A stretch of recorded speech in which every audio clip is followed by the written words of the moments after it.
आपको लिए चलते हैं ग्राउंड जीरो, जहां 22 अप्रैल को आतंकी हमला हुआ। वहां से श्वेता सिंह की एक्सक्लूसिव रिपोर्ट देखिए। Welcome to Pahalgam, the valley of shepherds. Pahalgam जाने का वो रास्ता जिस पर इस सीजन में पर्यटकों की गाड़ियों की लंबी लाइन लगी होती, लेकिन अब चंद स्थानीय गाड़ियां और ज्यादा सुरक्षा बल उनकी गाड़ियां दिखती हैं। बैसरन एक टूरिस्ट लोकेशन पहलगाम के भीतर, यहाँ पर आप उसका जो भीतर जाने का जो द्वार है वहां पर ही आप देख लेंगे कि एक मैप के जरिए पूरा हिस्सा एक्सप्लेन किया गया है। ऊपर जाकर ऐसी तस्वीर हमें नजर आनी है, चारों तरफ पहाड़ यहाँ पर दिखते हैं। लेकिन बैसरन के लिए करीब 1 घंटे 10 मिनट का टाइम लगना है। 5 किलोमीटर का ये सफर है और जो एलिवेशन है वो 2230 मीटर का होगा। तो हम इस रास्ते पर लेकर चलते हैं और आपको दिखाते हैं कि उस रोज जो कुछ हुआ, आतंक का जो खेल यहां पर हुआ खूनी, किस तरीके से लोग वहां से निकलकर भागे, किस तरीके से वो कोहराम मचा था। बैसरन घाटी के इस रास्ते पर अधिकतर या तो आपको पैदल ही चलना होगा, जो कठिन होता है।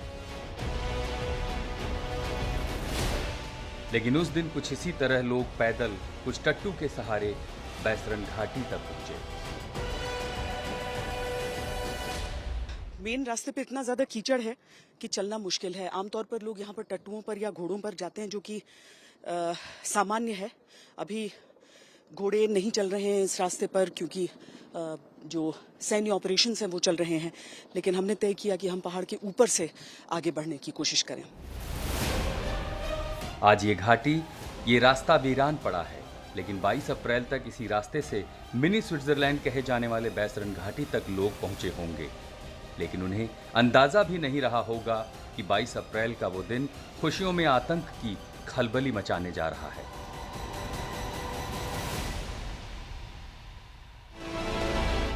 जहां से लोग चीख पुकार मचाते हुए भागे थे, मौत का मंजर भयानक दहशत के उसी पल वाले रास्ते से श्वेता सिंह रिपोर्ट दिखा रही हैं।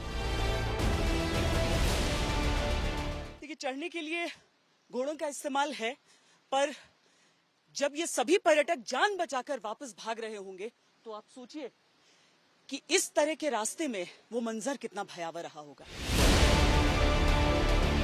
उस मंजर की गवाही इस वीडियो में मिली थी, जो घाटी में अपना चलते हुए वीडियो बनाते हुए अचानक गोलियों की आवाज सुनकर सिहर गए और फिर देखिए किस हाल में जान बचा कर निकले थे। मैं और शुभम बैठ के मैगी खाने जा रहे थे। शामली मेरी बहन थोड़ा दूर बैठी थी और पापा मेरे वॉशरूम में थे। उतनी देर में एक बंदा पीछे से आया और उसने गोली साइड में रख के उससे पूछा, हिंदू है कि मुसलमान? मुसलमान है तो पहले कलमा पढ़ के दिखा।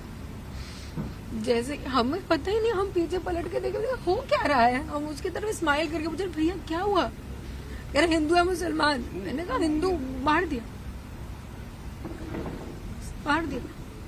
पहली गन उसी पे चलाई।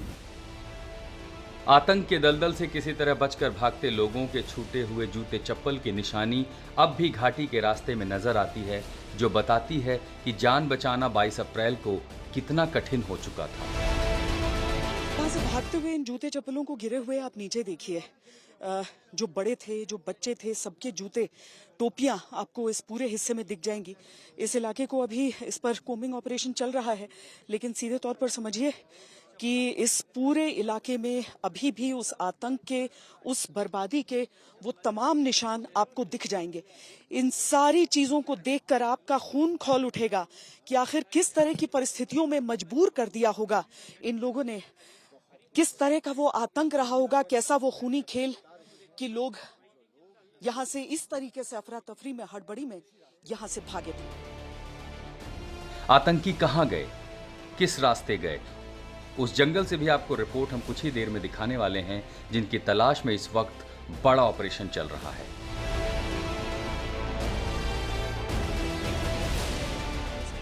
यहाँ पर ऑपरेशन ऑपरेशंस चल रहे हैं।